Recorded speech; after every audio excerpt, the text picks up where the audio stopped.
Dave Paulides back. You spend a lot of time out in the woods, and I'm sure a lot of that time by yourself. Do you do that anymore? You know, I make a huge effort to never do it. But if I am out there, I do have a GPS transponder. I have a firearm. Sometimes I have a sat phone. I don't want to be a statistic. I don't want somebody else to write about me disappearing. Then again, I do think that a lot of things in the wild are easier found when you're alone. And I want to practice what I preach, and I would say that 99% of the time I have somebody with me.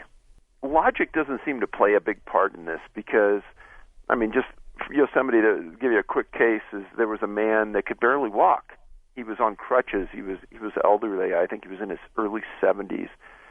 And he walked a couple hundred yards from a parking lot to sit on a boulder next to this slow-moving creek that was a couple inches deep. And the family said, okay, we're going to go take a walk. And he said, oh, take your time. I'm not going to move. I can't move. I'll be right here.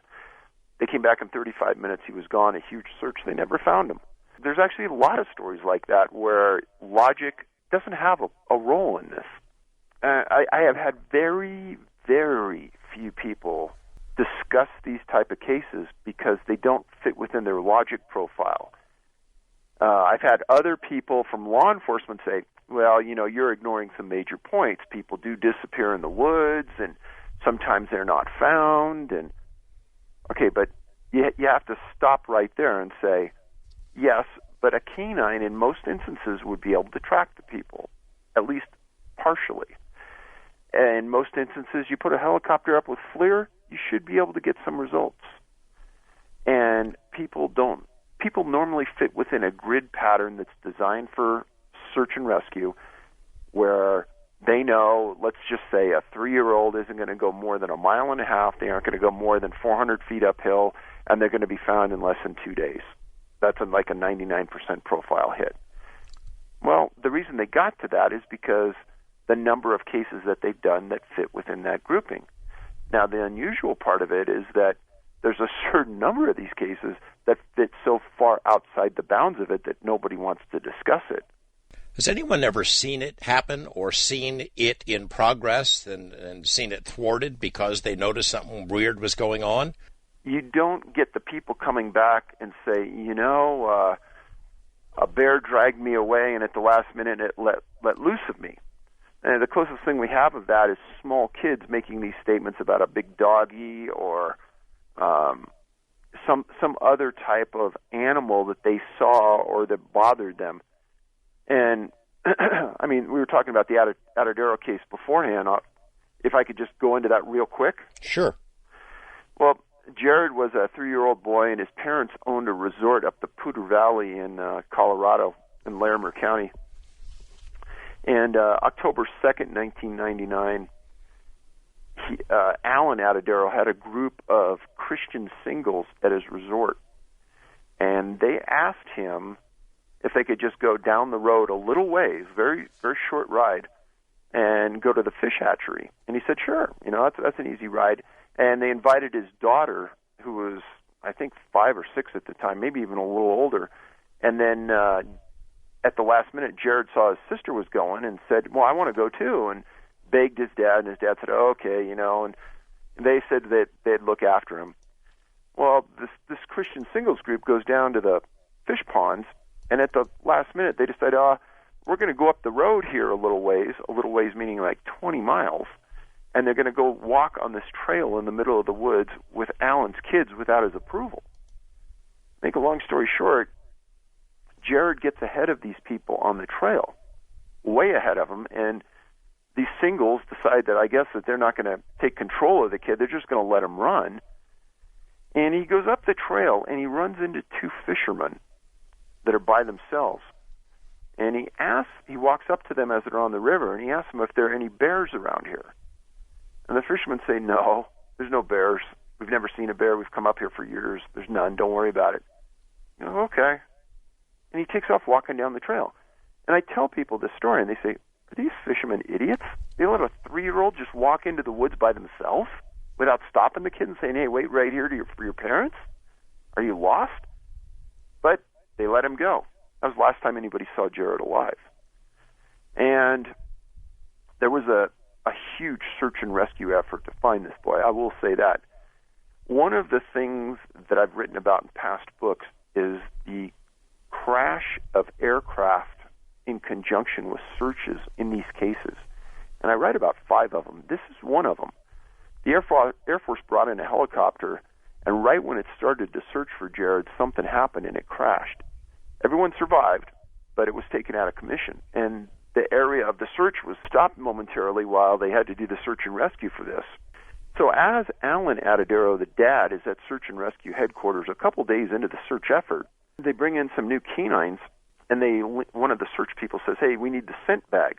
And they reach under this cabinet, and they have this giant bag that they pull out. And Alan goes, "Wow, it's a big bag. What do you got in there?" And they go, "Oh, here." Now, for 3 days, this search has been going on using the scent of this scent bag. And this is a 3-year-old boy. Alan looks inside, and they got a pair of his trousers in the bag. Needless to say, Alan was a little upset, as we all would be, and that was just like one of many, many major mistakes that were made.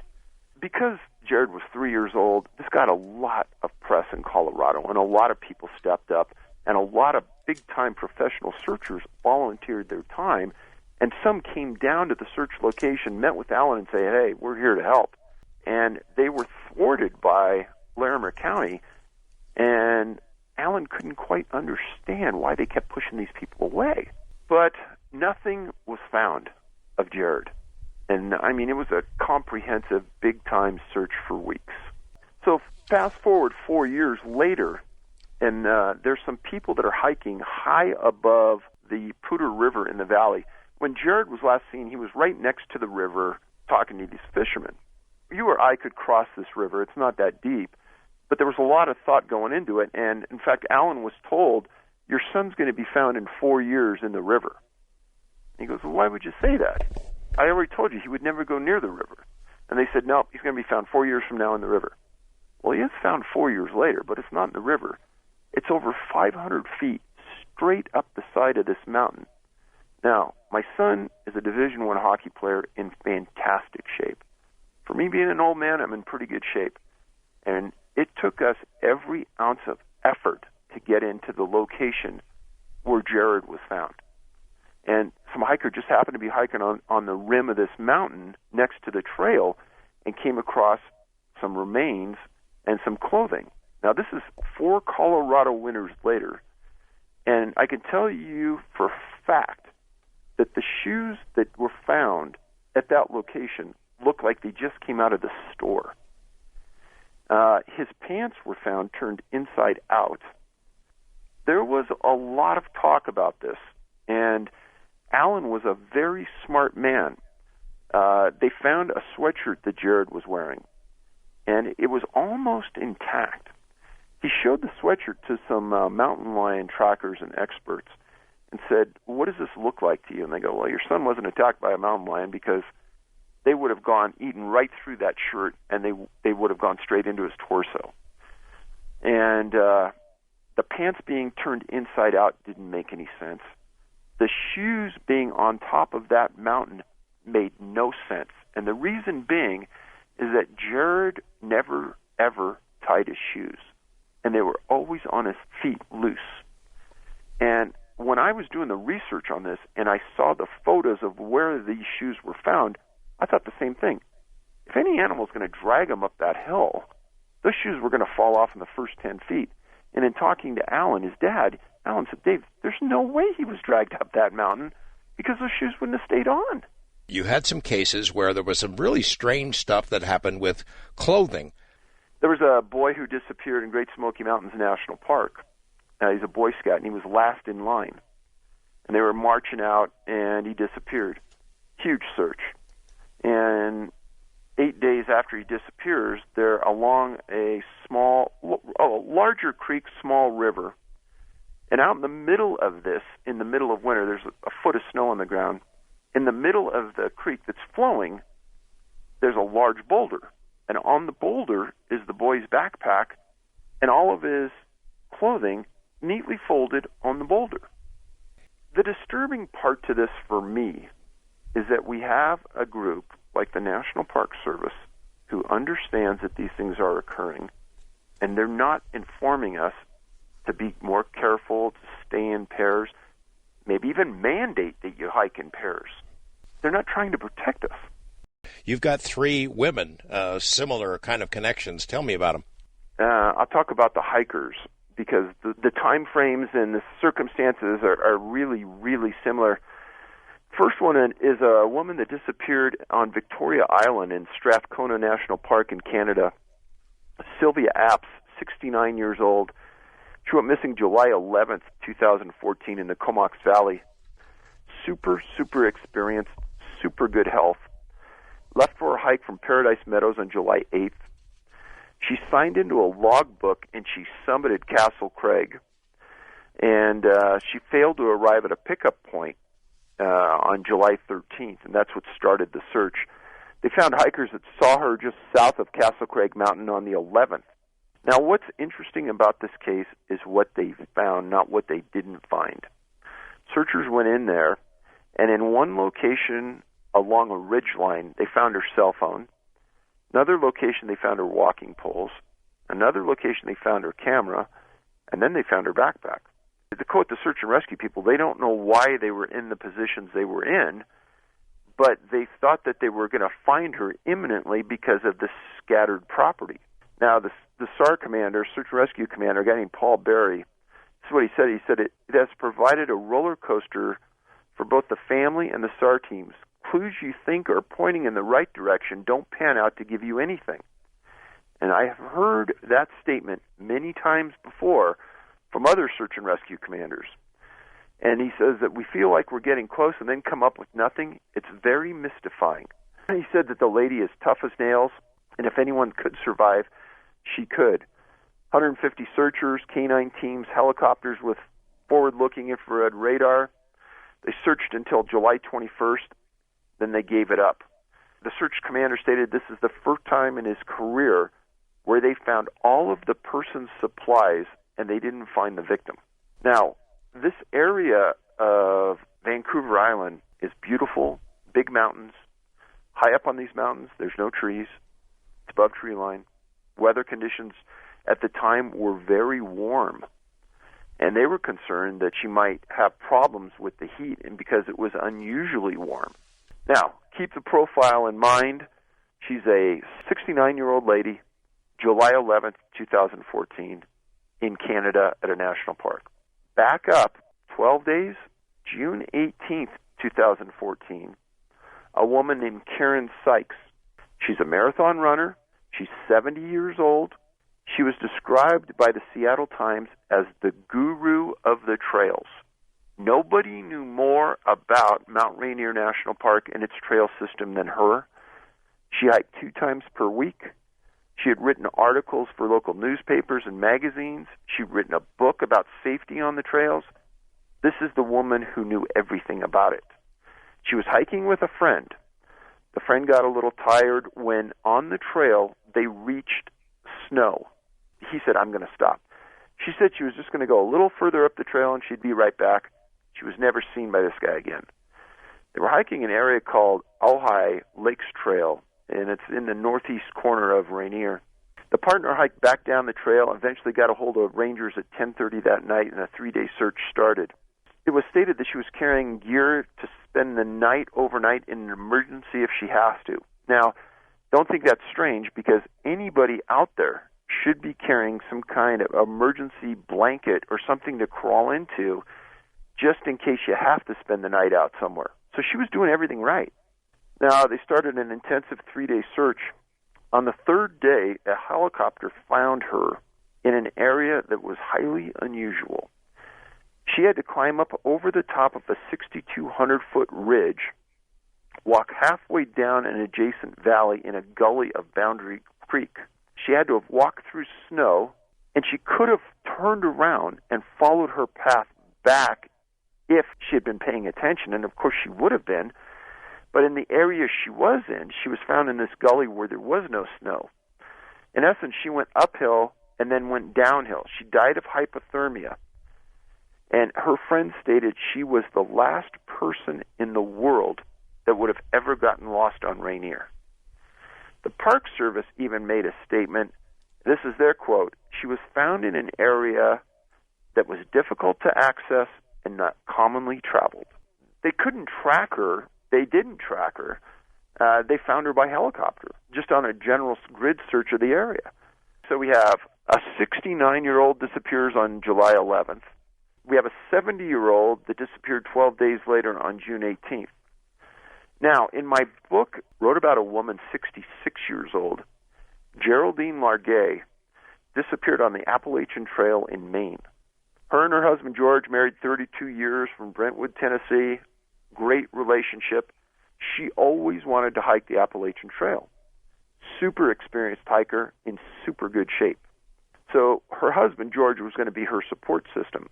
And they would meet at designated points along the trail, and they'd spend the night sometimes. He'd restock her with food. You know, just exactly what a great support system should be doing. Well, her goal was to get to Mount Catendon in Baxter Park. Total trip would have been 1,150 miles, and she'd completed 950 miles.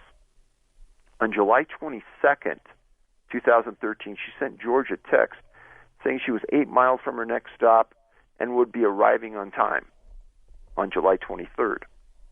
The 22nd, it rained heavily on the trail where Geraldine was located and where she would have texted from. Well, George shows up on the 23rd. She doesn't show up. Her husband calls Maine's Warden Service, and there's a TV show about Maine Warden Service law enforcement, and they actually did an entire show on this case a few months ago. And it was excellent because it showed how comprehensive the search was, how frustrated they were, and they found nothing. They didn't find her backpack, nothing. A 3-week search, and they went the distance on this one. And they described it as mystifying. The cell phone that she had either broke or was out of batteries because they pinged it and they didn't get anything. Now, all of these women were older in age. All were in outstanding physical condition. 2 of the 3 have never been found. The third one is somebody that would have been the last person in the world to disappear. She knew the trail system like you know the road to and from your nearest market. The idea that she disappeared and wasn't found is illogical.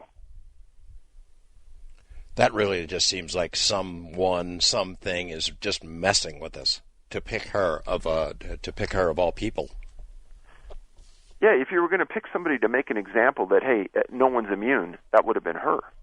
You also had 3 cases that you discussed of ski resort women. These actually were women on a slightly different scale, but all of these cases mimic each other in a strange way. And the first case involves a physician, Telika Patrick, 30 years old. She was working at the Borges Medical Center in Western Michigan University. She was a first-year psychiatric department resident. Went to a hotel trying to get a room to get some sleep. She couldn't. The hotel was full. She had her driver take her back to the medical center to get her car. She gets her car and she starts driving down I-94 near Lake Michigan. She doesn't show up at her residence, and she doesn't show up the next day at work. They report her missing. Her car is found in a ditch with a flat tire on I-94 in Porter, Indiana, 1 mile the way the crow flies from Lake Michigan, and Burns Harbor is less than a half mile away. Now, one of the things I haven't talked about extensively, but I'm going to now, is that many of these cases involve water of some type. And I mean a river, a creek is nearby, a lake, a pond, the ocean. Now, in this case, Lake Michigan is less than a mile away, and there's also a large pond on the other side of the fence next to the freeway where her car was. It's called Lake Charles. And the FBI, this is strange. Why the FBI got involved in this case is the million-dollar question. But they did. They say they don't get involved in missing persons cases unless it's a very young person or unless there's some kind of criminality that goes along with it. But they got involved, and they and Indiana law enforcement searched this pond for 3 days. They found nothing. Her wallet, her credit cards, and her cash were all found in her car undisturbed. She went missing on December 5th, 2013. Her body is found in that same pond 5 months later on April 6th by a fisherman. And the family demanded to know why the canines only tracked her from her car to the of the freeway and stopped, and why her body wasn't found in the pond when it was searched. Now, there's so many parts of this that fit what I've talked about already tonight. Canines can't find the body. The scent doesn't go anywhere. The body's found in a location that had been searched thoroughly by multiple agencies. And the family's asking the same questions that you and I would ask.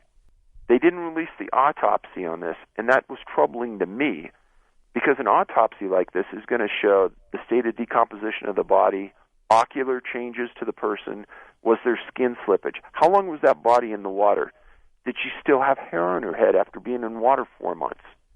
All these kind of things are unanswered because they won't let us see the autopsy report. And then the really good question to me is, what was the interest of the FBI in this when it was classified from the very beginning as just a missing person? Now, I don't remember there ever being a vehicular type case in any of your previous books, so you've got another one. Correct. Leticia Marie Faust, 50-year-old woman, lived in Patrick County, Virginia, a graduate of the University of North Carolina. She was a pharmaceutical sales rep, very, very smart lady, considered by all people to be well-read. She had a real close relationship with her mom. Her mom was elderly. On December 9th, 2009, she was in her 1994 Honda Accord in Floyd County, Virginia, going to the pharmacy to pick up some supplies for her mom. After she did the shopping, she called her mom, told her she was coming home to drop the stuff off for her. She didn't return that night, and her mom called the sheriff. Huge search. Completely out of character for Leticia to do this. Her car was eventually found on the Blue Ridge Parkway on a street called Walnut Ridge Drive in Franklin County, described as a very, very remote area. Well, I know that if I'm in law enforcement, I find that car, I'm going to be thinking she was carjacked, murdered, and dumped. Well, they played it the right way, except that they found her wallet, all the food, her purse, her money in the car, all not disturbed. And, hold on to your hats here, the searchers found her sandals she was wearing halfway between her car and a half-acre pond that was on the property where her car was found. So the sheriff gets out 4 robotic cameras, and 3 separate dive teams search that pond, and they find nothing. And this area, there's a street, this Walnut Grove, kind of extends out into the valley, almost like an overlook. When she disappeared, it was freezing rain and snow, and that hampered the search efforts for that following week. And they stated blatantly that they had no idea what happened to her. One of the unusual things was, and think about this thoroughly, freezing rain, kind of snowing when she disappears, yet her window is rolled down on the driver's side. And I talk in the book, and I said, now what would cause you to roll down your window if you were alone? Now, if you're a female, you may not roll it down all the way if somebody walked up to the car. But if you saw something and you were trying to hear something, maybe you would roll down the window if that felt safe. Dave, let's jump into some cases. This is from 1972. Tell me about this guy. He's 20 years old. Yeah, and he fits the profile of 2 other cases I've written about out of Yosemite, where the profile of this person is they're young, college, brilliant, described as others as brilliant, a huge future, pre-med student, this one. His name was Kiran Flux. Disappeared July 24, 72. You will not find anything out there about this, hardly at all. And I dug deep to get this because I knew the parks would not supply anything. During a Freedom of Information Act request on communications about Kiran, there was a flyer, like a cable, that came through from Ethiopia to our State Department, and that's how I originally got onto this. Anyhow, he was a student, a pre-med student at Cambridge University. He was born in Ethiopia, and he was born into a family that were watchmakers, and they were in the diamond industry. Well, he was vacationing in the U.S., planning on going to Florida, but first he was going to stop in Yosemite, and he checked in at Curry Village, and it's this little tent camp that's in the base of Yosemite, and he was staying in cabin 486. And he checked in, and he was within a mass of people. These tents are right next to each other. It's like a little homeowners community. And you rent a tent for a few nights. Well, he went there, dropped his luggage in his tent, And he went back to the front desk, this area that kind of manages all these tents, and he asked them for directions to Half Dome. And that's one of the largest pieces of granite in the world. And the person said, oh, yeah, all you have to do is walk through this paved path and it'll take you right there. So he was last seen heading in that direction. Well, on July 31st, he was supposed to check out, and the maids went in, and they found his luggage sitting on the floor, just like someone had left it, and the bed never slept in. So they called the National Park Service police, and they started doing an investigation. And they found out that somebody at that front desk had given him direction days earlier where to go, but they didn't find anything. They didn't even know really where to search other than the path between where his tent was and Half Dome. But they put some posters up. And really, that's all they ever did. And I think this is one of the reasons why the Park Service may not give any reports out anymore from Yosemite, because maybe they are embarrassed. I don't know. It's just conjecture, but a lot of people think this. Now, Dickeron's dad, his name was Vartkus, and he was the owner of a company called Bacchus and Strauss, still around. It's the oldest diamond company in the world, and it's known for making these super high-end watches. Well, his father went to the U.S. Embassy in Addis Ababa in Ethiopia and asked for assistance in finding his son. And the U.S. said, okay, well, let us send some cables, and that's how I found it. And they sent some messages to some jails around the area and some hospitals. They didn't find him, that he was in any of these locations. Well, the father felt that he wasn't getting the ultimate cooperation, so he contacted President Nixon via the Emperor Haile Selassie in Ethiopia and asked them on a friend-to-friend basis to help him. This is getting pretty high profile. And then he also went out and contacted Governor Reagan and asked him if he could help. And Reagan said, well, this is federal jurisdiction, but I'll see what I can do. And in the end, they weren't getting anywhere. He hired a private investigator and tried to find something, and they found nothing. Make a long story short, I had some contacts in the diamond industry, and I asked them if they knew Vartkus, and they did, but he had died. But his son was also named Vartkus, and his son, that's still alive and running their business, would have been 2 years younger than Dickeron. And I was put in contact with Vartkus, and we had this email exchange back and forth. He said, David, nobody cares. And he said, just the other day, I put a request in through the National Park Service for a file so I could kind of see what had been done with my brother's disappearance. And I was denied.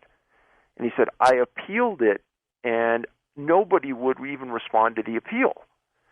And he says, now, I live in London, and he says, I feel like somebody in the United States, such as yourself, should have more power to get something out of your government than me.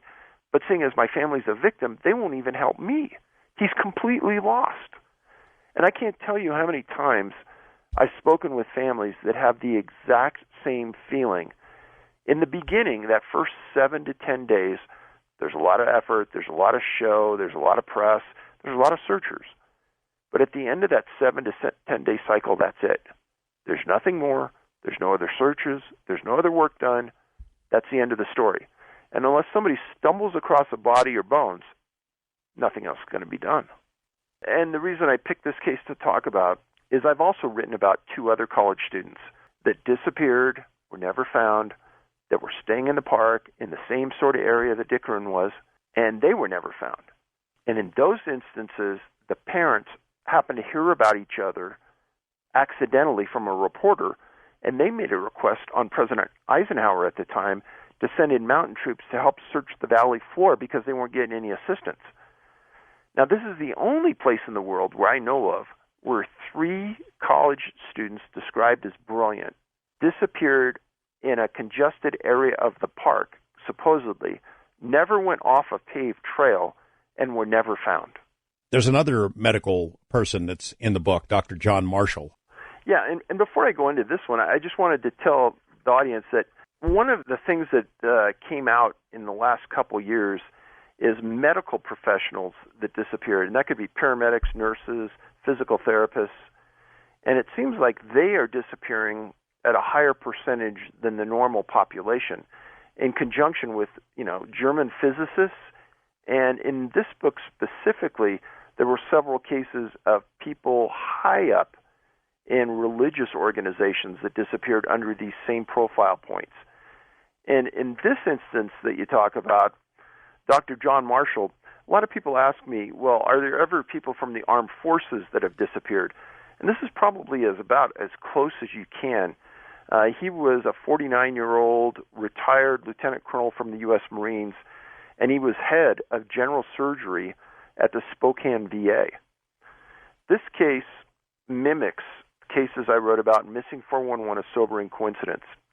In that book, I focused in on the same profile points, but where people were found in water. And this is a unique subset in that when men disappear and are later found in water deceased, 99.9% of all men will be found face down in the water, and women will be found face up. There are a very, very small number of men whose bodies are found face up. Why? They can't figure it out. In a lot of the cases that I described in the book, a large percentage of those, they couldn't figure out the cause of death on the people that were found in the water. On the face, it looks like it's drowning, but it wasn't drowning in the end. Now, in this case, John was a super good guy. Every morning, he would get up at 5 a.m., drive his car to downtown Spokane, to the YMCA, and then leave his things in a locker and go take a run in the city every morning. He was religious about it. He was in great shape. On the morning of July 25th, 2015, he left his wife, who was also a physician, and their two kids in a rural house. He drove down to the YMCA, got there at about 5:30. At 5:33 a.m., they have him on camera walking out the door to take a run, and he's in his running attire. It's the last time he was ever seen alive. Well, when he didn't return to the YMCA and he didn't make it to the VA for his scheduled operations, his wife was called by the other physicians saying, "Hey, where's John?" His wife went down to the YMCA, and they said, "Well, we saw him leave, and here's his locker." Well, in the locker were his keys, his wallet, and everything, and his car's still outside. She calls the police. That morning in Spokane, there was a heavy, heavy fog all over the city. It was wet, and it was raining, freezing rain, and it kept the Spokane helicopter out of the air to search. So they had just ground teams looking all over the city for John. And they looked everywhere. And there's a big river that flows right through the middle of Spokane. And they thought, well, maybe somehow, we don't know how, he might have fallen in the river because there was no place else to look. And they searched the river and walked it all the way up and down through the city, never found anything. Now, he disappears on January 25th. On January 26th at 8:58 a.m., downriver, they find, somebody calls in and says there's a body face up in this river. They go down and they find it. It's John Marshall. And he's found just below these rapids that are about 15 feet high that come down, and there's a predominant place where it settles, and this is where he was found. Now, they pull his body out of the water, and in his left front pocket is an iPod. And unbelievably, the iPod is completely dry. And the detectives couldn't find a point where his body could have entered the water, meaning he slipped down an embankment, fell over a railing. Any witnesses? Nothing. Well, they knew he had to go over the rapids, so as they pull him out, they in the coroner start looking for vegetation that should be on the body because it tumbled down these falls. There was none. Now, the police are getting suspicious because they're not finding the things that should be relevant in this obvious drowning case. And they tell his wife, well, you're not sure what happened, but apparently he drowned. So it goes to the coroner, where the wife right away knows something's wrong because John's a great swimmer. He's a super athlete. He did, multiple tours in Afghanistan. He was a battlefield physician. He was like the optimum guy you'd want working on you and being your buddy. So the PI starts to look into this, and it starts to make press.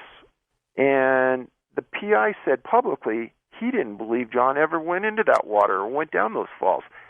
The PI publicly said John had to have been placed in the water somewhere because remember, the iPod was dry, and there's no way to go over those falls and have it be wet.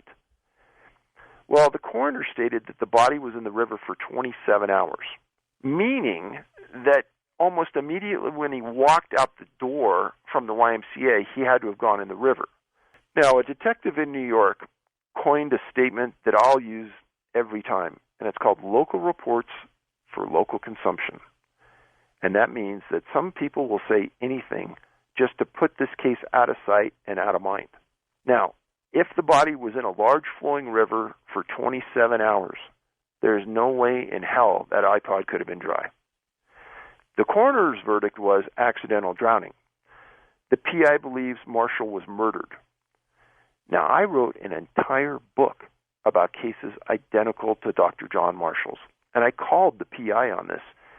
And he was a retired sheriff's deputy, really smart guy. He goes, Dave, there's no way this guy fell in the river, and there's no way he rolled down that river all the way through the city.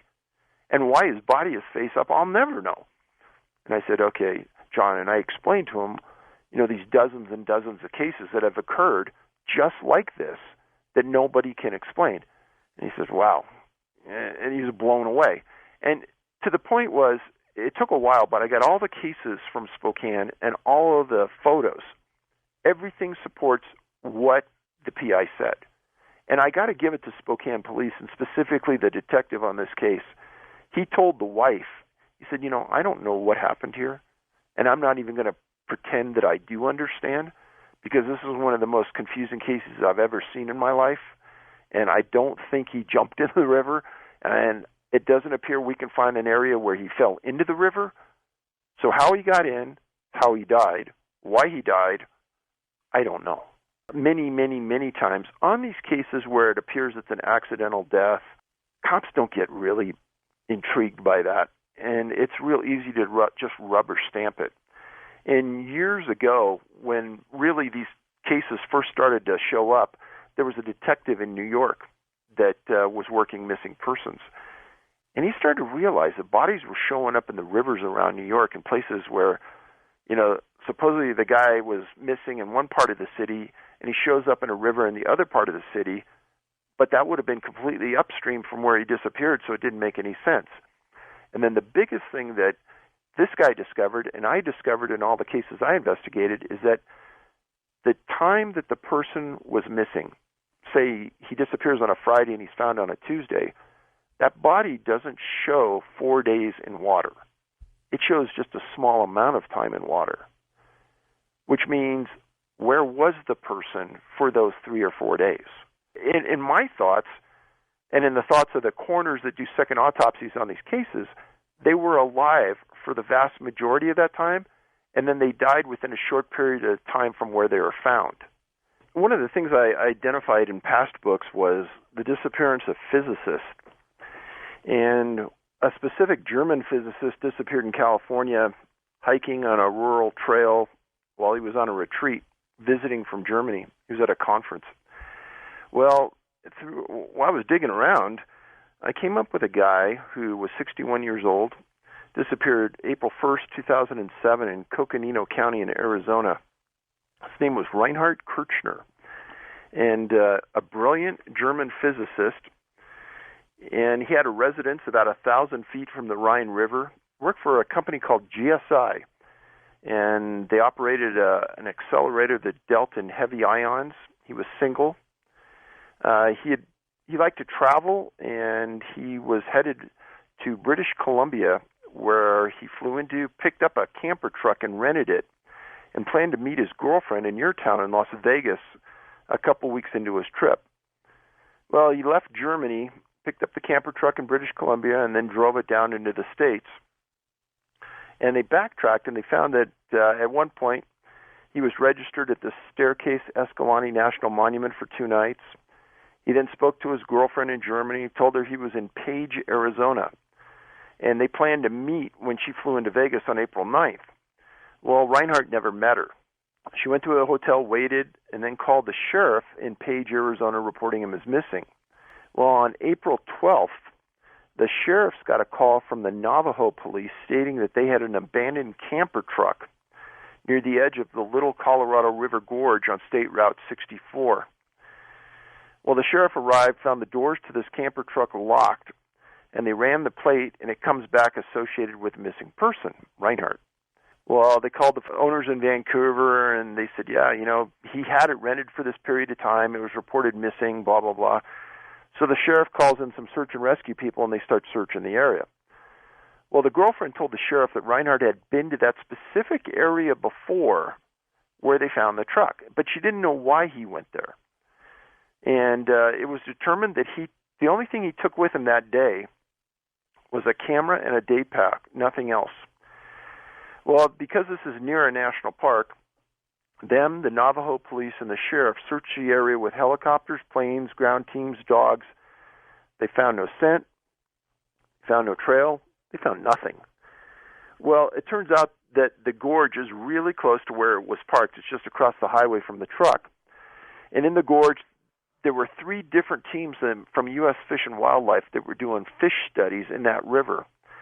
So they went and interviewed them, and they said, no, we never saw anybody come down the cliffs, down into the gorge, nothing. But about the time the search is starting to get going, there were wind gusts up to 50 miles an hour that restricted the use of their helicopter. And the camper that they found that was Reinhardt's was treated like a crime scene, and I got those pictures. And there was food in the refrigerator. It looked just like a camper truck that I would use if I was going to travel cross country. There was nothing unusual about it per se. But they found his notebook with the last entry in it of March 31st. And they figured that the truck had been at that location since April 1st. Now, one of the reports written that I got was written by a guy named Lieutenant Mark Christian. And he wrote in his report about an interview he had with a local resident that drove up to the truck on April 1st because it was an odd place to park, and this local just wanted to make sure everything was okay. Well, this local had taken photos of the truck and given them to the sheriff. And the sheriff happened to ask the witness what he thought might have happened here because it's so strange. They've never had a truck parked out here in the middle of nowhere. And the witness stated, and he noted in his report, that the locals had talked that Reinhardt had been taken by aliens. There was also a note in the report that at about the time Reinhardt went missing, a silver object was seen in the sky by the truck by the locals. So in this case, what's so bizarre to me is that they bring dogs into an area that doesn't have a lot of population, a lot of scent of other things, of other people, and they can't pick up any tracks and they can't pick up any scent.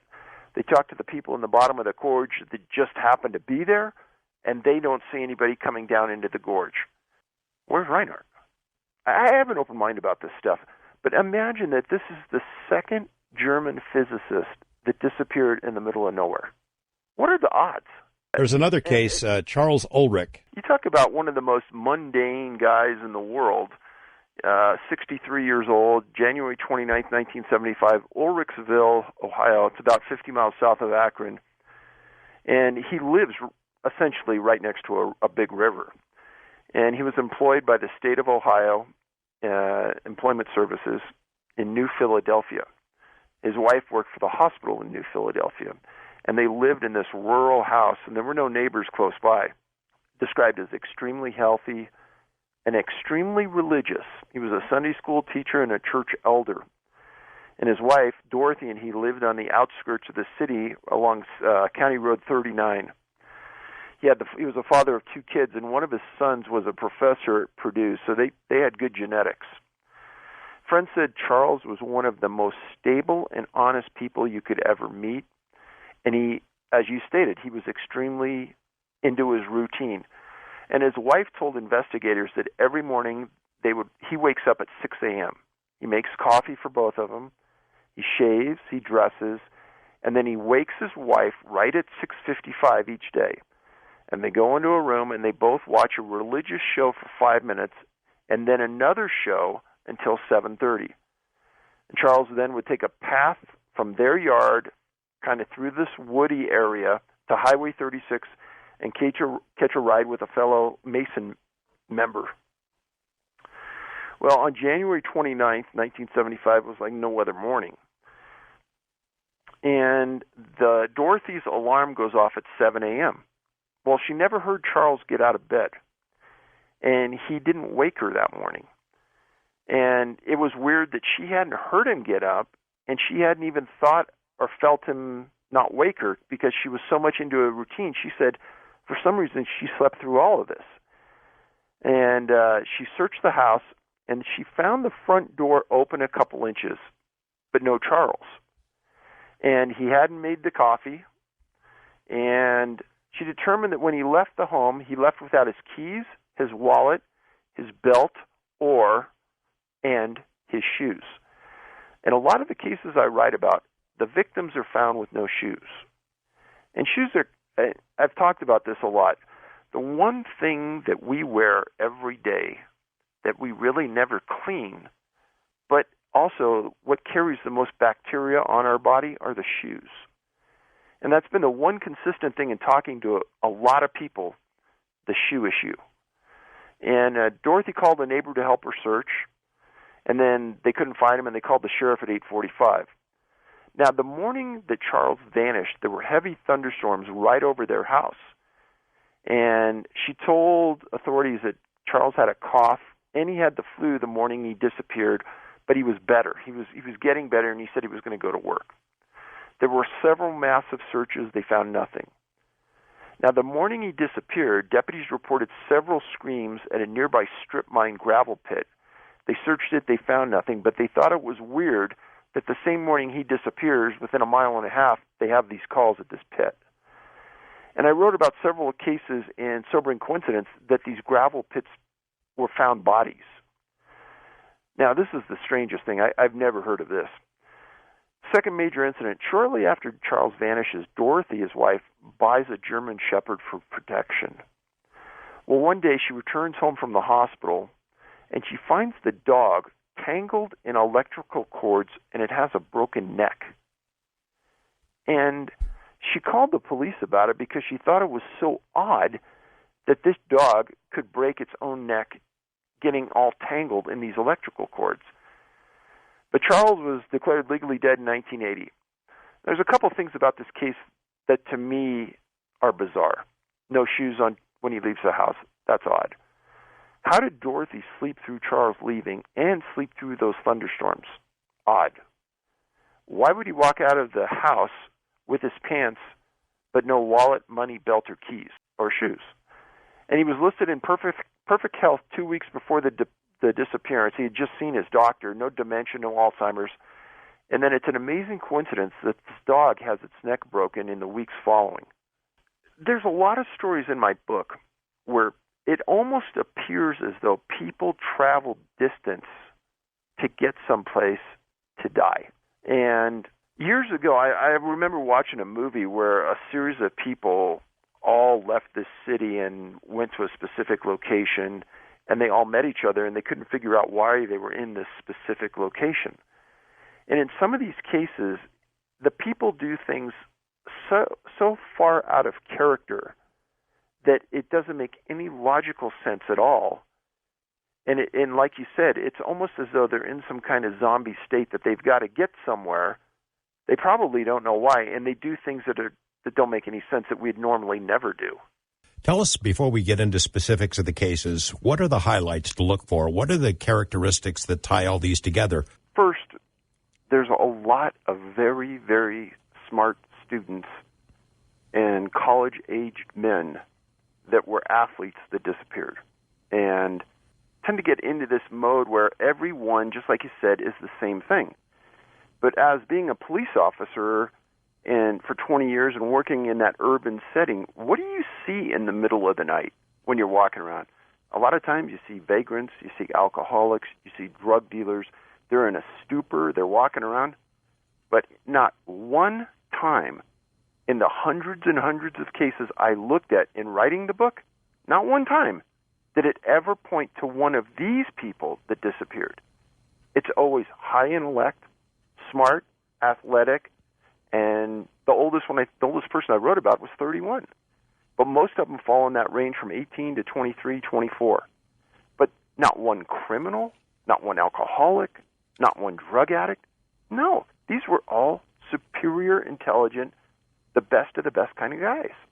And that's the reason at the beginning that I sort of pushed this to the side, and that is the majority of these people that disappeared were found with very high levels of alcohol in their system. Now, they were also found with some other things in their system that even made it far more interesting.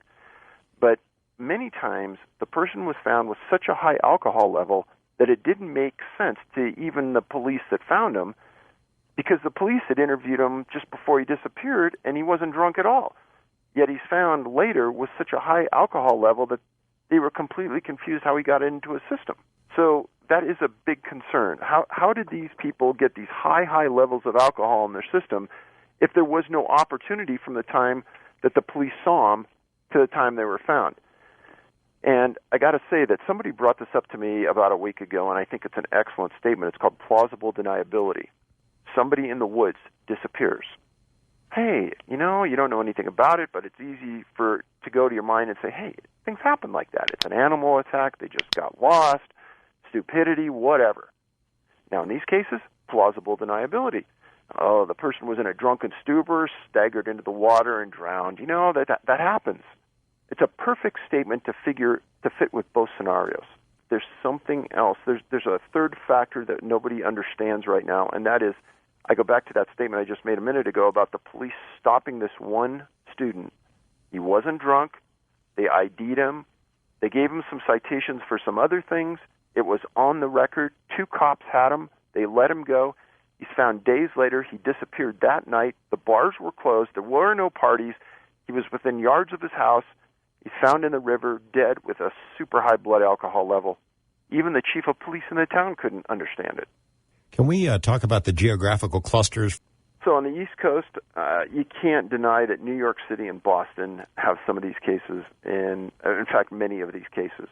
Chicago has many of these cases. Eau Claire, Wisconsin has many of these cases. Madison has them. Milwaukee has them. There's cities in Canada just across the Great Lakes that have them. Indiana has a couple of them. Unbelievably, Tempe, Arizona has 3 of them. College towns. Exactly correct. These people are somehow placed in the water, and many times they're dead before they go in.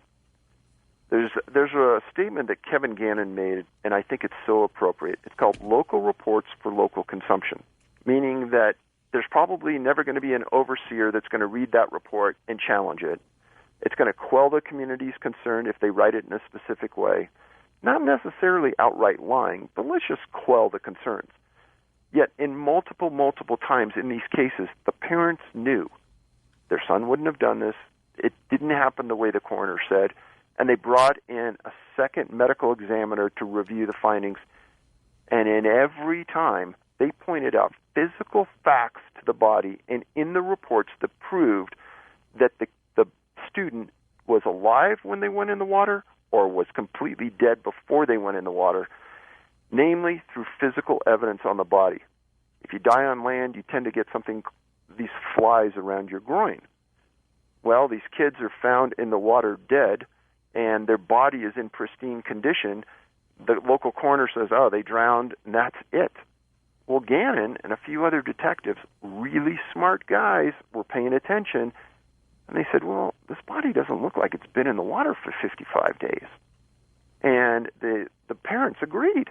And so they got a second opinion, and the medical examiner came back and said, oh, it wasn't in the body for 55 days. And there's physical effects that happen to your body in water. When the water temperature is a certain degree, the outside temperature is a certain degree, the body decomposes at a certain rate. Specifics happen to you. You lose your hair on your head. Something called degloving occurs. And in these cases that I write about, this hasn't happened. And as is stated in several articles, it appears that these boys were held somewhere for a certain period of time. They died, and they dumped them in the water. And you might say, oh, Paulides is completely insane. But when you read the reports, these are the facts. And, the hard thing for me, and I wrote this in the book, there were many times I got tears in my eyes when I was writing the stories because I have a son that he just graduated from college, and I'm thinking, my God, this could have been my kid, and nobody is standing behind the parents and putting this all together and saying, what in the heck is going on? Local police chiefs are saying, oh, nothing's going on. A local chief in Wisconsin made a big appearance in front of an auditorium filled with people. Hey, you know what, there's nothing here. There's no evidence that ties all these cases together. And I'm thinking, this guy is completely insane. And the people in the room almost yelled him out of the room because they knew the facts like I'm talking to him here. And a couple of reporters told the facts. But the vast majority, the story is so scary on its face that most people don't want to touch it. Through a third party, a medical examiner in a very large jurisdiction got a hold of me. And I actually flew out to meet with him. And this person said, Dave, you're onto something big. And I got to tell you that we know about this. And they said that the medical examiners in the world are a different kind of breed. They really understand the human body well. And in the majority of these cases where there isn't a resolution on the cause of death, it's undetermined. And they told me, they said, we know something unusual is going on. And we know that when we can't figure it out, we're going to dig deeper to try to understand it. And what you're looking at right here, many medical examiners across the U.S. know. And in order to bring resolution, they may say the person appeared to have died by drowning. And the public will read that as the person died by drowning. The facts don't show for sure that the person drowned, but the specific wording used leads you to a specific understanding. And when I start to look at these cases after I met with this person, damn, if that wasn't the wording in a lot of these cases. In a lot of them, they straight up said, we don't know the cause of death. But again, when you look at it, stand back and you look at a U.S. map, it starts to come together, especially when all the facts leading up to the disappearance, the facts that the body presents on its own, and the conclusions by the medical examiner, it's overwhelming. Let's get into some cases. Patrick McNeil, New York. Boy, this one pulled at my heartstrings just because Patrick was a stellar kid. And his dad did exactly what I would have done, guaranteed, if my son disappeared. Patrick, this occurred 2/17/97, 12:30 a.m. in New York, New York. He was a football player in high school. He moved on and attended Fordham University. His hometown was Port Chester, New York, basically known for the Lifesaver manufacturing of candies. But in February 97, he was a junior at Fordham, majoring in accounting.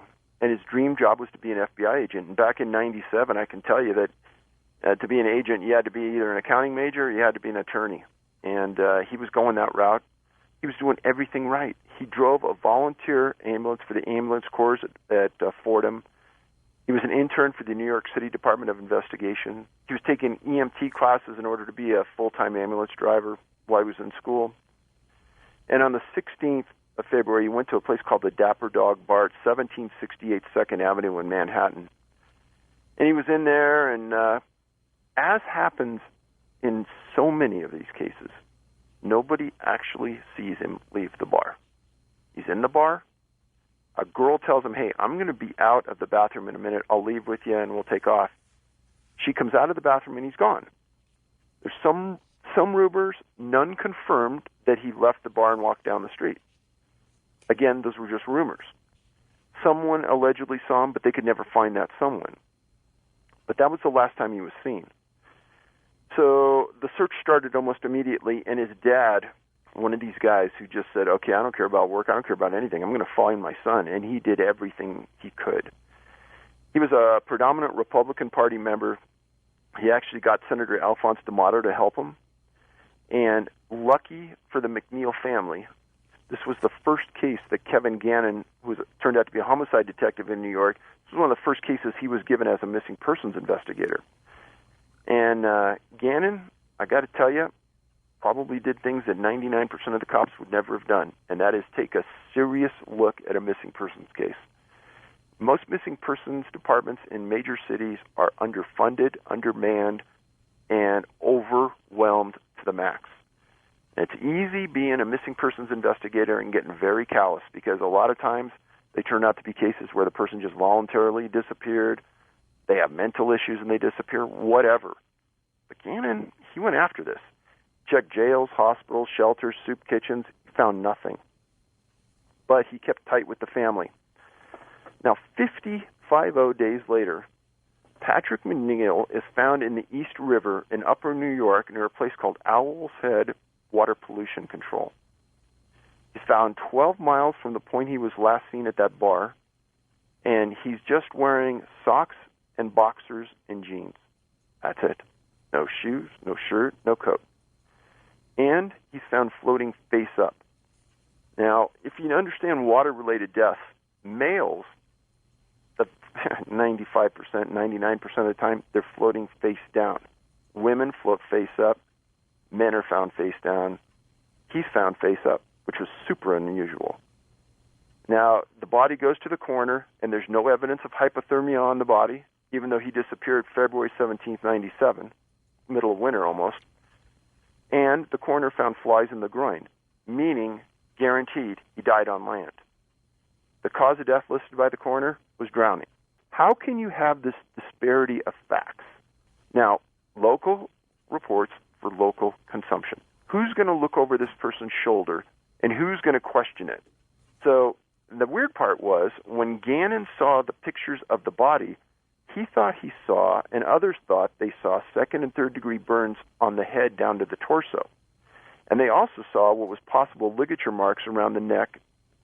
Now, those ligature marks were explained by the coroner as being the tightening of the shirt around the neck, which I could see.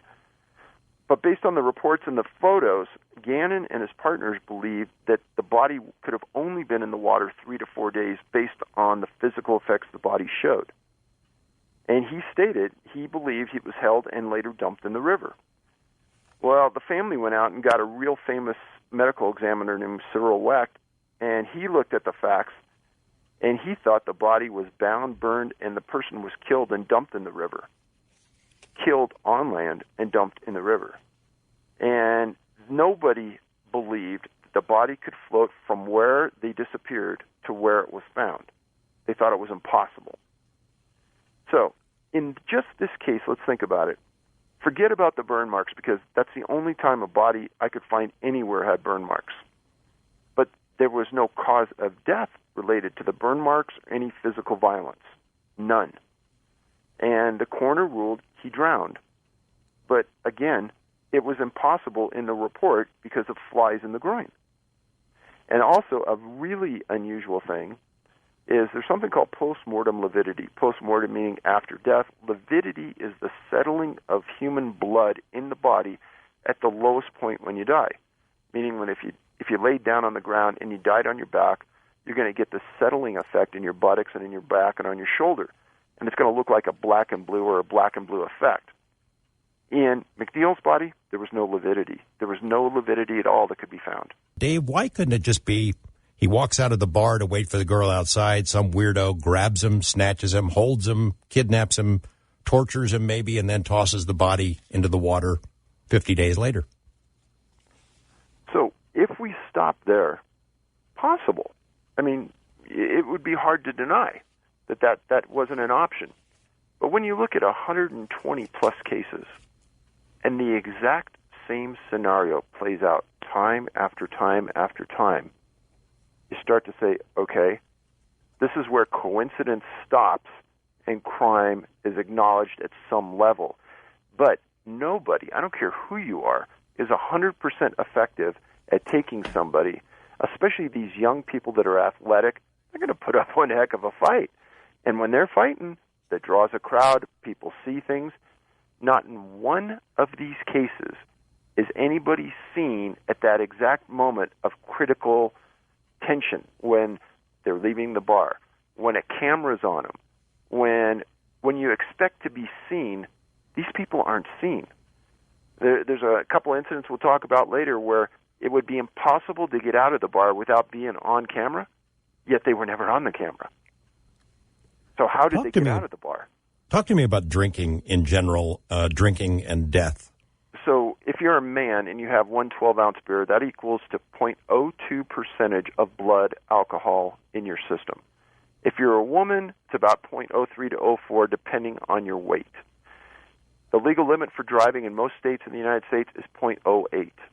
And at 0.08, you're functional, you're able to move machinery around, probably not able to do it safely, but you're not in a stupor. And most people, you're not going to be in that stupid sense until you're way over 0.15.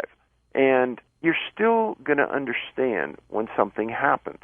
Meaning, if I fall into a lake or into a river, I'm not going to hold my breath and not try to get out and just fall into the river and give up and die. You're going to fight. You're going to try to get out. And in all of these incidents, just as you explained, George, the person goes in the water and they're not coming out.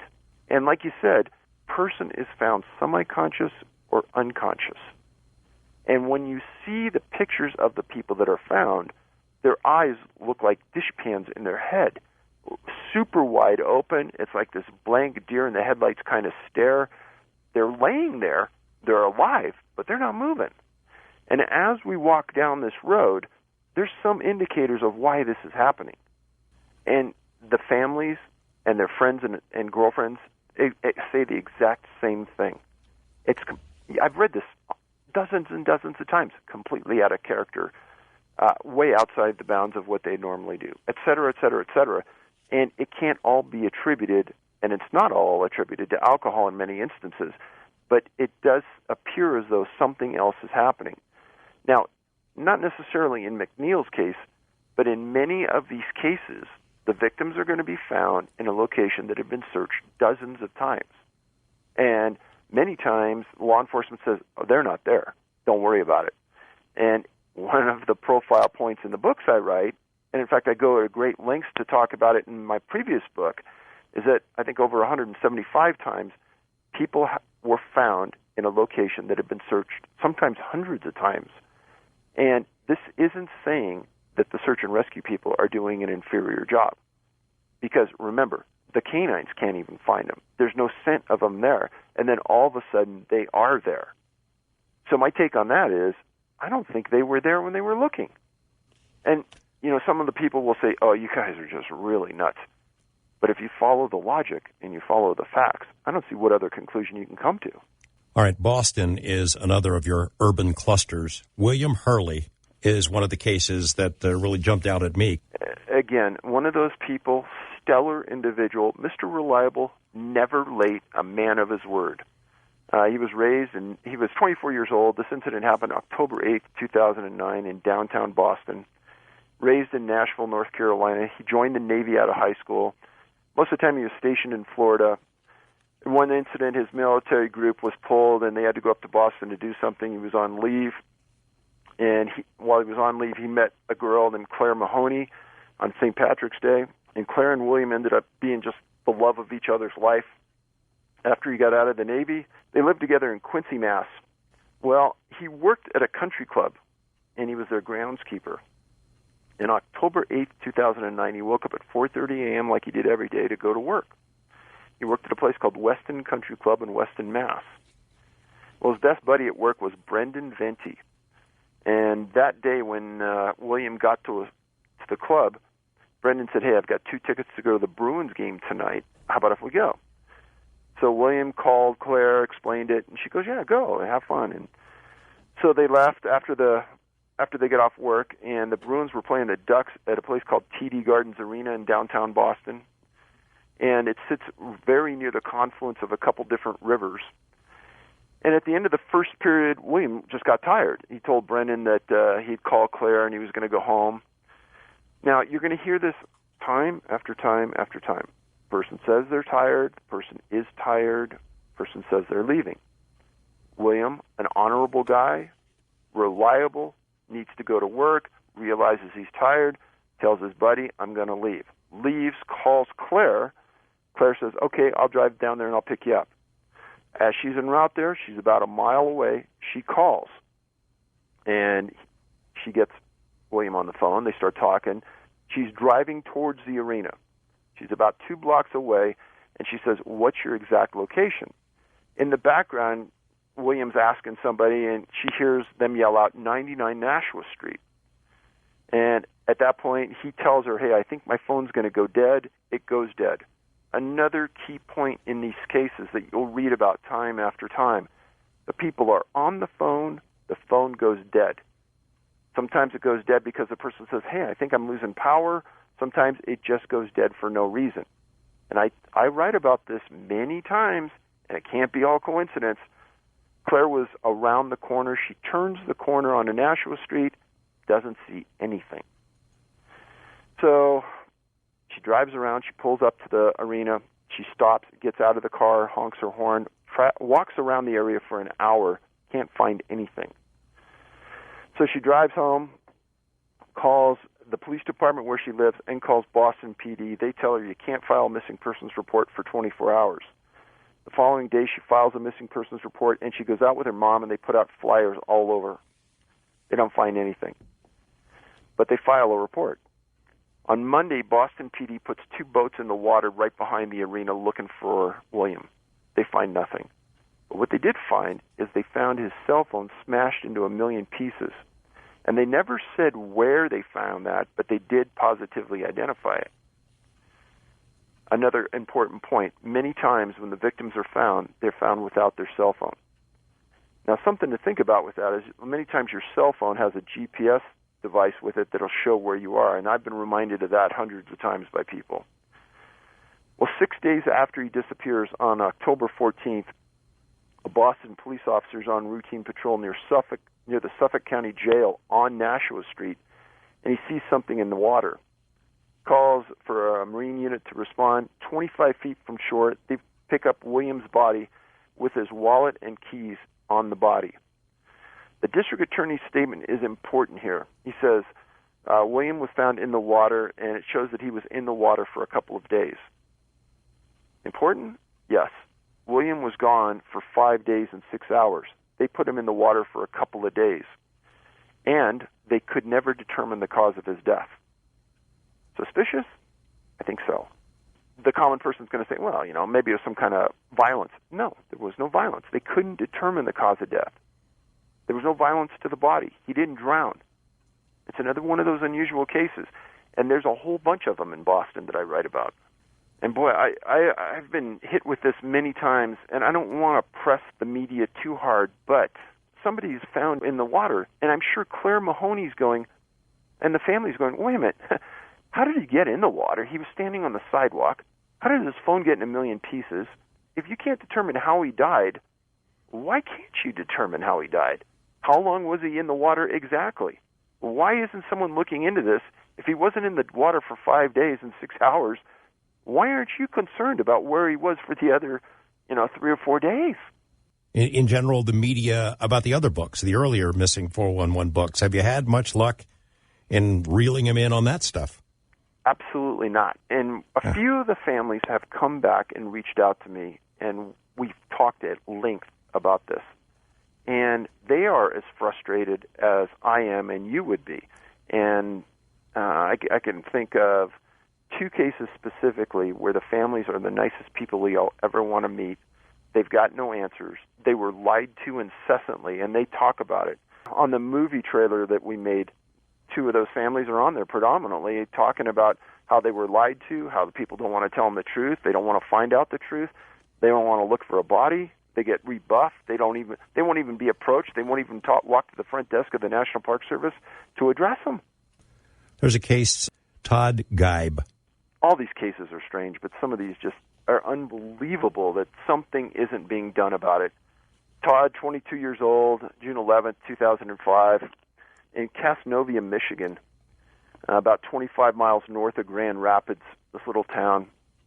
Well, there's actually an established cluster of missing people about 50 miles north of Casnovia that I've established near Weber and Ludington and Baldwin. But Geib was an outdoorsman, liked to trophy fish, liked to deer hunt. He knew the outdoors well, played basketball and baseball when he was younger.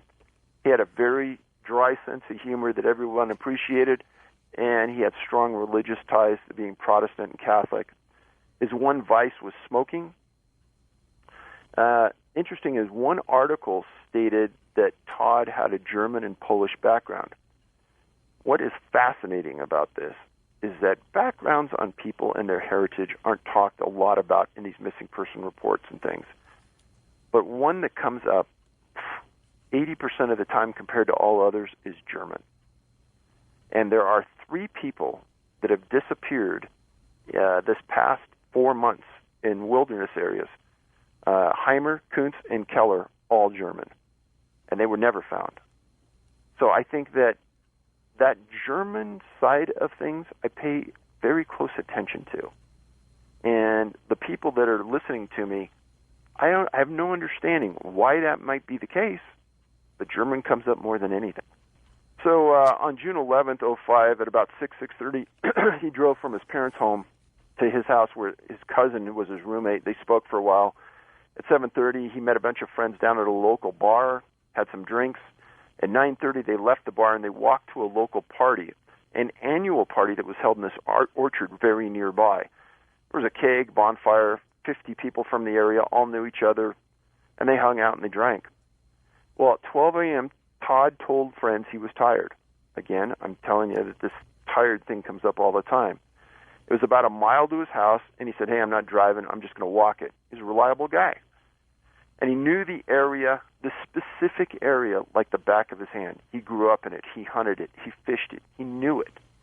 As he leaves, the story told in various articles is that after he left, he made 4 phone calls as he was walking, from 12:45 to 1 a.m. At 12:47, he called his friend, and he said he was in a field. Boom, the calls dropped. The friend called back, and he heard heavy breathing and or wind. He couldn't determine what it was. Another call said that he had trouble breathing and was in a field, and the call went dead. Now, what's interesting about this is that there was a case just north of there in Baldwin with an individual named Cullen Finnerty, who was an NFL football player, quarterback. And he did the same thing. He was fishing. He got lost. He called his wife. Heavy breathing. The wife called back. No answer. Phones dropped. Cullen's found days later dead in a field. You've got a couple of bits and pieces of information from kids, creatures, animals, talking creatures that they're with that only make it even more puzzling. Initially, when I read these, and you read the context that the journalist put it in, it's ha ha ha, kid's great imagination. But after you read enough of these, you start to think, well, how could that kid's imagination be the same as this other kid across the other side of the U.S.? Does he have that same imagination? And he came up with the same story? But there's a story out of the early 1800s, a girl named Katie Flynn out of Michigan. Her dad owned a lumber mill. And he would come down the slight hill with her in the back of his wagon, and the horses were pulling the lumber, and then she'd jump out and she'd walk up to the top of the hill, and he'd drop the lumber and go back up. Well, on one of these trips, she didn't come back up. She was small, maybe 3 or 4 years old. And her dad had this lumber operation in the middle of nowhere, Michigan, and he, luckily, by pure luck, a couple of hunters happened to come by at the time that he was starting to search for her. And they kept yelling and walking through this thick forested area, and they came upon a river. And they heard her voice kind of muffled, and as they approached, they said that they saw something standing up erect, large, dark in color, that jumped off this wood plank or log into the river away from her and left her standing there. And they said, well, what happened? And she said, doggy ate my hat. And they said, doggy ate your hat? And she goes, yeah, the doggy took it off my head and just ate it in front of me. And they went into this explanation of it that what they saw was something standing on 2 feet that was very large, dark in color. They couldn't say because of it was kind of dark at night, but the girl said it was a dog, and it was big, and it was standing up, and it had taken her, hadn't hurt her, but those kind of stories about cryptid kind of things, they do happen, according to the victims. Well, we got cases all the way back to 1752. So, yeah, it goes back hundreds of years, and it's a consistent profile pattern that's gone on. And maybe our abilities as a society to find people in 1752, they're definitely not what they are today, and yet we still can't find them. One of the things that exists still today in Iceland is that they believe, this isn't a folklore, that people believe that there are entities that live within these big giant boulders. So much so that they'll detour a road around a boulder rather than blow the boulder up or move it. And that was given to me by somebody who read my books and said, well, you write a lot about people who have disappeared in a boulder field, which is true. And then they sent me this story about something living in a giant boulder and how the Icelandic people have thought it this way for years and years and years. So, again, I'm not somebody who's going to ignore something that's parallel. I'll talk about it. So sometimes when I write about a case, I've got a gut feeling that it's going to fit, so I'll exert a lot of effort to understand it and get more documents. And last year, I wrote about this incident, and nobody in radio and all the 100-plus interviews I've done has ever keyed on this, and I think it's important to talk about. A man named Jonathan Miles Robinson. He was 6'5" tall, 23 years old. He was from Great Britain. And every Christmas, he and his family went to Wengen, Switzerland, for their holiday. And Wengen sits at the bottom of Mount Eiger in Switzerland. The elevation of this little city is only like 4,000 feet. There's 1,300 year-round residents, about 5,000 summer residents. And in the wintertime, it swells to 10,000 because of the skiing. And for some reason, in the early 1900s, British people migrated there and set up ski clubs there. So it's a big hub for tourists from Great Britain. And this little community in the wintertime is only accessed one way, and that's by a rack railway system from a city called Lauterbrunnen. And after midnight, the track railway doesn't operate, and there is no other way in and out, and I guess they'd have to call for helicopter evac in a medical situation, but you can't walk out of there, and there are no cars in this little tiny city. There's just little golf carts. Well, on December 21st, 2009, Miles was with his family at the Eiger Hotel, having dinner, they were drinking, they were having fun, and they went to this place called the Blue Monkey Bar. And they were playing pool, more drinking, and at about 2 in the morning, everybody decided to split up. And one of the family friends was a female, and Miles said, hey, I'll just walk her down the street here to her hotel. And there was CCTV cameras on the street that picked he and her walking to the hotel. He went in at about 2:20 in the morning, and she said that he left the hotel at 2:50 in the morning. And one camera caught him leaving that hotel where she was at about 2:51. And it was no more than 200 yards from that hotel where he was leaving to his hotel. And he disappeared. And the parents stated adamantly this was 100% out of his character. He was a college grad. He had a finance degree. He had a great job in London.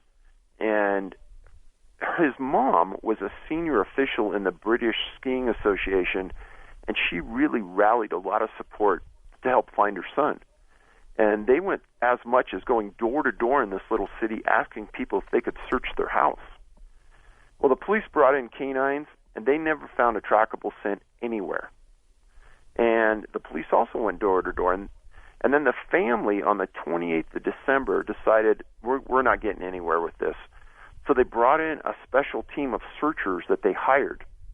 And just after that, they were in the town just outside of Lauterbrunnen, and the searchers were looking streets, alleyways, and in the mid-afternoon hours, they thought they saw something at the bottom of this cliff in Lauterbrunnen. And they had a couple guys go down, and they went down, and they found his body dead. That in and of itself would sound pretty suspicious. And this was the middle of winter when Miles disappeared, and he's found at the bottom of a cliff that's inaccessible at the time of the morning when he disappeared, and he's missing shoes. And his cell phone stopped sending a signal at 5 a.m. on the morning he disappeared. At 3:26 in the morning, there was a message sent from his phone to the first name in the directory in his phone. Now, when you talk to people who are really good with cell phones, sometimes if you drop your phone, it'll either automatically dial 911 or it'll dial the first number in your directory. And that's what happened on this case. So more than likely, at 3:26 a.m., he went off that cliff and died. Now, everybody understand, there's no way to get from Wengen to Lauterbrunnen in the middle of the morning like that. And he disappears. Now, the coroner ruled an open verdict, meaning he's not going to rule out foul play. He did say that Miles was missing his shoes and socks. His blood alcohol level was 0.20, twice over, almost 3 times the legal limit of driving. But all of the cameras that showed him when he was leaving the various hotels, he wasn't staggering, he was walking completely normally. And the autopsy showed he had many, many broken bones. And there was also some strange things regarding hypothermia and paranoia. And an author, I won't name him, but he has this saying, local reports for local consumption. And what they wanted to do with this is just quell the community. And when you read the online articles about this, their family says several times, can somebody please tell me how my son got from point to point in the middle of the night? And why is everybody ignoring this? And on its face, that is a strange case.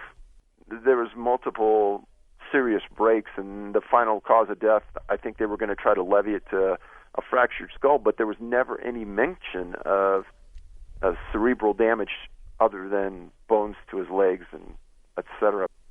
So I wrote about that, and then son of a gun, earlier this year, a man named Kiran Flux, 18-year-old guy from the Isle of Wight, another UK Brit, he was with his family at a place called Val d'Isère in France. It's right near the Italian border.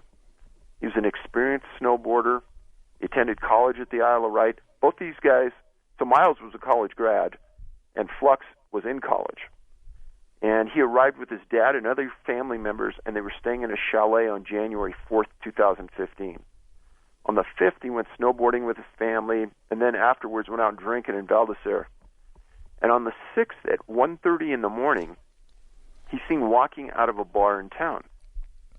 Well, the morning of the 6th, his parents wake up. He's not in the house. They look around. They call his cell. Nothing. He's reported as a missing person. Police search the town. Family searches the town, the mountain area. Nothing's found on the 6th.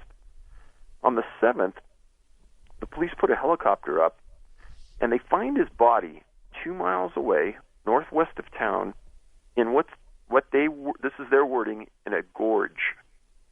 And in the Telegraph newspaper on the 8th, it says, it was understood that Mr. Flux's body was found at a steep and isolated spot in the Gorges de la Dalle, between La Dalle area of the resort and Chevreau Lake.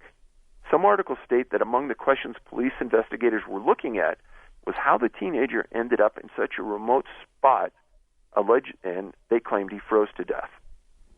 And they said, this is interesting, the body was frozen solid. And they said that he fell at least 70 feet. This is the key part. Articles state he was wearing a pair of jeans, T-shirt, a jumper, and a jacket. There was never any mention if he was or wasn't wearing shoes. Police stated they were still investigating the case, and there was no release at this time by the cause of death. You mentioned some of the details about this guy, Kiran Flux, and the similarities to Jonathan Miles Robinson. So off the top, they're both smart young men, either in college or attending college. Obviously pretty well-to-do because they're at a nice resort with family. Both of them had been drinking alcohol. Both of them were alone. Both at a ski resort in Europe. Both guys were extremely athletic. No witnesses to what happened. And there was no explanation from anyone about how they could arrive at where they were eventually found. And both were found in a very isolated area, no explanations. And then you say there's another one. It involves a physician named Dr. James McGrogan, 39 years old. He went missing on March 14th, 2014 in Vail, Colorado. And for the people that have been to Vail before, on one side of the freeway is the ski resort. When you look at the other side of the freeway, there's a mountain very steep that has a trail that goes up to a little cabin up top. And he went with a couple of other physicians into the area in the middle of winter, and they were going to backpack into this area and spend the night. Well, he was originally from Wisconsin, moved to Mishawaka, Indiana, to the St. Joseph Regional Medical Center, where he was an emergency room doctor. This guy is probably has a different profile than most physicians because he really, really wanted to be a physician. And the first couple times he couldn't get into medical school, third time he got in. And not only was he a smart guy, but he was also a marathon runner, ultra determined in whatever he did. And there's been a lot of people, marathon runners, long-distance runners, that have disappeared under unusual circumstances. And McGrogan fit in my book under two profiles, one being super smart physician and the other being a marathon runner. Well, he left with other physicians from Indiana for a boys' weekend up on the trail. They went into Denver, and he rented what's called a split snowboard from this shop in downtown Denver. I actually went out and I interviewed the guys that rented him the stuff. And then they went up to Vail, spent the night, got up early the next morning, and there's a trail that's very compacted snow that you make your way up the hillside to this one location they were headed. McGrogan was ultra prepared. He didn't take any chances. This guy had an avalanche beacon, he had GPS, he had a cell phone with extra batteries, tent, food. He had everything you could imagine to survive anything. Well, as they were going up this trail, it's steep. You're at about 9,000 feet when you start. The other physicians were getting tired. McGrogan was in shape. He goes, "Hey, I'll meet you at the next stop. I'm just going to keep going." So he keeps hiking. Well, the guys get to the next stop. He's not there. And they said, well, maybe he's just kept going. Maybe he's going to meet us at Iceman Hut and their location that they were headed. And by 5 o'clock that night, they get to the hut, and everyone says, no, nobody ever came up here. Nobody ever got here. Nobody's seen anyone. So one of the physicians goes back down, gets a hold of the police, and that's what started the search effort. Well, right away, the search and rescue really put forth a huge effort on this. They put 2 helicopters into the sky. There were over 1,000 search and rescue hours spent on the trail. They brought canines on the trail. Every trail that left the snow trail that they were on was tracked to the end of where it was. They found nothing. And if you left this main trail and you decided to cross country, say, there wasn't a lot out there in the way of trees and foliage. And if you did make your way through this snowfield of several mountains, it'd be like a snowplow going along, and you would be so easily detected from a helicopter, it'd be ridiculous. But they saw nothing. Now, about 4.5 miles from where he was last seen, over 2 mountains, 4.5 air miles, some people were in an area called Booth Creek Falls. This is on April 3rd. He disappeared on March 14th. They're there, and this area had already been flown over and searched many times. These people walked up it, they were looking around, and they find his body laying in this frozen creek. And they call search and rescue, and the coroner goes up, takes control of the body, brings it down. He's wearing a helmet, he's wearing pants, he's wearing shirt. He's not wearing gloves, he's not wearing a coat, and he's not wearing boots. He's missing 20 days. He's found in an area that had been searched before. The cell phone that was found in his backpack was activated by the coroner's investigator. It was found to be operable.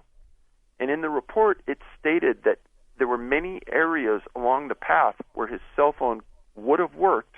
And I know because I've been there, there were several areas around that location where you could actually see Vail all the way down the mountain. So he could have used the phone, he didn't. Could have used his tent, his backpack, his food. Nothing was used. So when we went out and interviewed the company that rented him the equipment, I asked him, I said, hey, you guys do this all the time. I mean, what kind of sense does it make that he would have gone off the trail and did this over 2 mountain ranges, up 1,000 feet, down 1,000 feet, up 1,200 feet? He goes, hey, nobody's going to do that. We can't even do that. And he says he had all that equipment. Why didn't he just hang out? And, you know, there was bad weather at some point during a couple days after he disappeared, and they had to call off search and rescue. If that was the case, he would have whipped out his tent. He would have spent a couple of nights just bundled up, nice and warm, and with food. He didn't do any of that. And I asked the guys, I said, so what's your explanation that he wasn't wearing boots? And the three guys in the shop looked at each other like I was talking French or something. And they said, what are you talking about? They said, I said, he wasn't wearing boots. Oh, you mean when they did the autopsy? I said, no. When they found him on the mountain, they didn't find his boots on him, and they never did find the boots. And they said, that's impossible. I said, no, that's the truth. They stated that they had talked to the coroner, and they got all of their equipment back except the helmet. And one of the causes of death that they listed in the report was major head trauma from a fall. Now, when I look at this mountain that he supposedly went over, again, it makes no sense because the helicopter saw no tracks. So if you think about it, all these guys were essentially in or very near a major ski resort, a world-class ski resort. All disappeared alone, all males, all fell to their death, no shoes in at least 2 of the 3 cases, maybe 3 of 3, extreme remote location, no explanation on how they arrived at the point they were found, and 2 died from explained trauma. So, I mean, those are 3 cases that I just came up with in the last few years. But how strange it is that these individuals died under those circumstances. Well, you know, we sit around, and there's other law enforcement guys that I trust a lot, and we talk about this. And one guy came up with a key point. He said, Dave, they're alone. But whatever is happening here had to have been watching and waiting to make the snatch. And some people are going to say, oh, you know, Paulides he's out to lunch. He's claiming these people are taken. Well, these are very smart people, and you cannot logically explain how they got point to point. A lot of times people, right before they perish, they'll start dumping things or dropping things because they're so fatigued. But in many of these cases, search and rescue can't find any trace of them even being in the area. And that's unusual. You'll hear about a case later today where they actually did find a trail of property belonging to this person. And I know what they're thinking. They're under the belief, we're imminently going to find the body because that's the next thing. But in these instances, like McGrogan, he didn't drop anything. Everything was with him. And the key part about this is that his split snowboard was on his back, meaning he didn't go over the top of this hill, which he almost would have had to have done in the deep snow with the split snowboard on skis to make it through the snow. And where were his boots? The part that I look for and I try to get to the coroner investigator, what were the conditions of the socks? You know, were they worn? Were his feet more frozen than the rest of his body? Did his feet appear as though he had been walking? But the interesting part is that you're the coroner's investigator on this case, and you go up in the middle of nowhere and you find this physician that you've been looking for weeks, and you find him without any boots. Wouldn't that raise some red flags? What was the level of cooperation that you got when you started making inquiries? There was no hesitation at all. I don't think anyone really thinks anything about this on its face value. There's no really critical thinking that goes into these people when they're found. That's the unusual part of it all. I really know that these coroners, investigators, there's a lot of smart people here. And they've got to understand that what they just found was highly unusual. And I'm going to say that in these cases where people are found under unusual circumstances, they want to ignore it, they don't want to address it, and they don't want to think about it. There's a case involving a small boy named Jared Adair that disappeared in Larimer County, Colorado, that I wrote about extensively. One of those cases where his dad read my book and got a hold of me, and we've talked extensively. And I can honestly say that what Alan told me about what transpired in that search is beyond belief that any search and rescue and sheriffs would treat him, his family, and the search itself the way it was treated. I believe everything Alan told me, but to think that a family was mistreated, evidence was mistreated, the search and the scent techniques that were used were outlandish. I think that there's some search and rescue groups that are beyond reproach in their professionalism and their integrity, and there are others that honestly don't care. And this involved a little boy.